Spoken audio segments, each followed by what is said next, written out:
Bonjour, un petit tutoriel concernant les dimensions des balises de type bloc dans votre page web. Alors je vais tout de suite afficher l'outil de développement.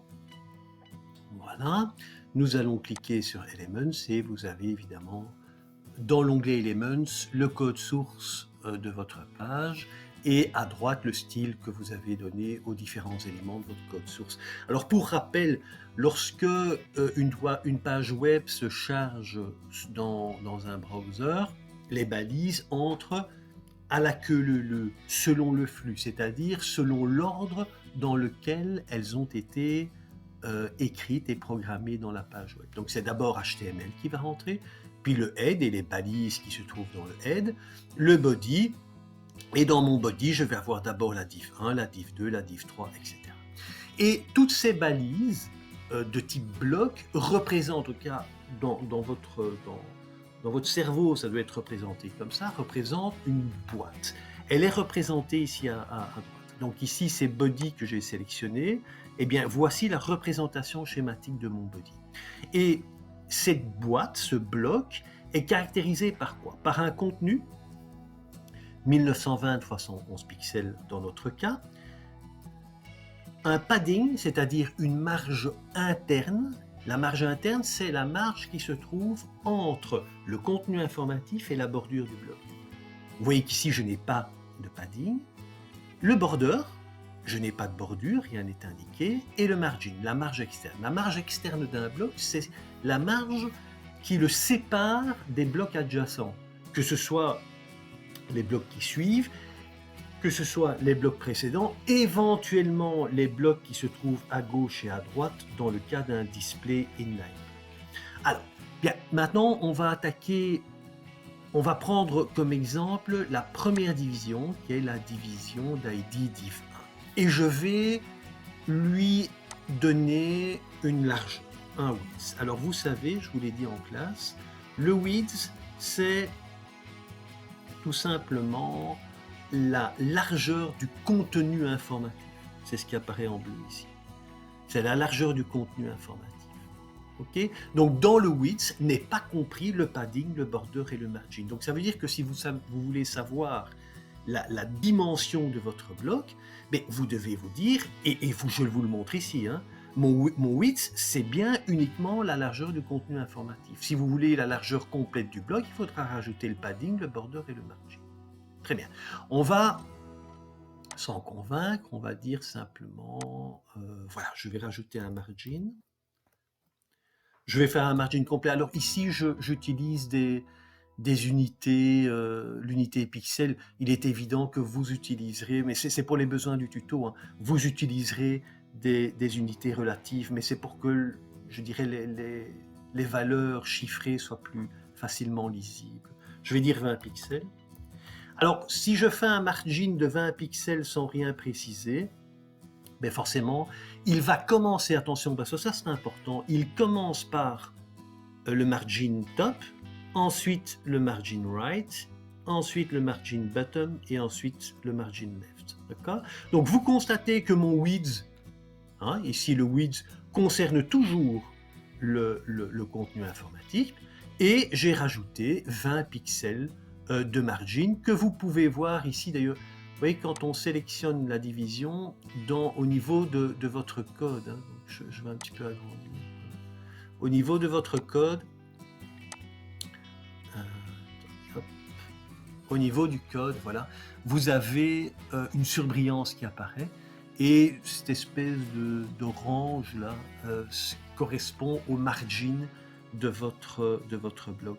Alors le bloc apparaît un peu mauve tout simplement parce que la surbrillance sur du rouge, ça donne un peu du mauve, enfin une sorte de mauve.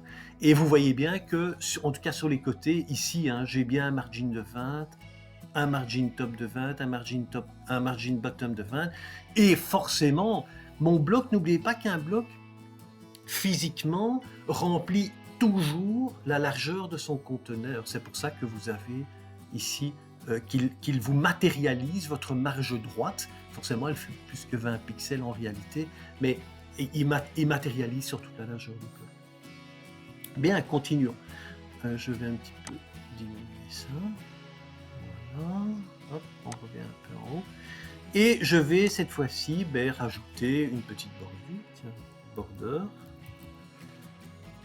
Une bordure générale, allez, solide. On va dire 5 pixels histoire qu'on la voit. Et yellow. Voilà.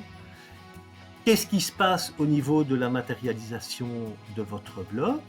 Je rappelle qu'on est toujours sur la division d'Aliv 1. Et bien maintenant, vous avez un border de 5 pixels qui est apparu. OK? Border, je rappelle toujours, on commence par au-dessus, on passe à droite, on passe en dessous, on passe à gauche. C'est dans ce sens-là que le browser va appliquer le style à vos différents blocs. On peut, si je fais uniquement, bon, on va le faire directement parce que je veux être sûr que vous avez bien compris. Excusez-moi, c'est pas ça que je voulais faire. Margin top. Alors, le margin top, on va le mettre à 20 pixels. Donc ici, nous sommes bien d'accord que cette fois-ci, je n'ai plus de margin right, je n'ai plus de margin bottom, je n'ai plus de margin left, je n'ai plus qu'un margin top. Hein, d'accord ? Et on le voit d'ailleurs, si vous regardez l'effet dans la partie supérieure de l'écran, vous voyez bien que le margin bottom a disparu. Très bien. Alors, je vais retirer mon... Voilà. Quant aux dimensions de la balise, quant aux dimensions réelles de la balise, c'est-à-dire la place qu'elle prend sur votre écran, on est bien d'accord que c'est maintenant en largeur 800 plus 5 plus 20 fois 2, hein, parce que j'ai aussi des marges et bordures, elles sont à droite comme à gauche. Donc vous devez faire 800 plus 5 plus 20 plus 5 plus 20. D'accord ? Donc ici, vous avez un bloc qui fait une largeur de 850 pixels. C'est vrai aussi, évidemment, pour les dimensions verticales de votre bloc. D'accord ? On va rajouter un padding. Comme ça, ça sera complet. Et puis, hop, padding. Voilà, encore une fois, j'en mets partout, 10 pixels. Eh bien, si vous mettez un padding de 10 pixels, maintenant, qu'est-ce que vous donne le schéma de votre bloc? Il vous dit, vous avez un width de 800 pixels, vous avez un padding de 10, vous avez un border de 5, vous avez un margin de 20. Il est évident que si vous voulez savoir la totalité de votre bloc, il faudra additionner horizontalement pour la largeur horizontale et verticalement pour la hauteur, l'ensemble de ces valeurs. Donc je vais devoir faire 10 plus 5 plus 10 plus 800 plus 10 plus 5 plus 20 pour avoir la largeur complète de mon bloc, et vous faites la même chose verticalement, évidemment. Alors maintenant, ce qu'on peut faire, et ça peut être intéressant, hein, c'est de jouer avec le box size. Et là, il y a quelque chose qui va changer. Le box sizing, voilà. Alors, le content box, c'est la valeur par défaut. Hein. Si je clique sur content box, vous voyez que rien ne change, c'est ma valeur par défaut. Maintenant, si je vais sur border box, pardon. Allez, border box. Si je fais un border box, vous voyez qu'il y a des petites choses qui ont changé dans la représentation schématique de votre bloc. Je n'ai plus 800 pixels, j'ai 770 pixels. Pourquoi ? Tout simplement parce que dans le border box, la valeur de width représente le contenu informatique plus le padding plus le border. Eh bien, vous constatez que, vous voyez, donc le width, maintenant, le width correspond à ce que j'encadre ici avec ma souris. Donc ça veut dire quoi ? Ça veut dire que j'ai 5 pixels de border, 10 pixels de padding, oui, mais des deux côtés. Donc ça fait 15 plus 15, ça fait 30. Forcément, 800 moins 30, ça fait bien 770 pixels. Et donc là, le contenu informatif est considéré comme 770 pixels.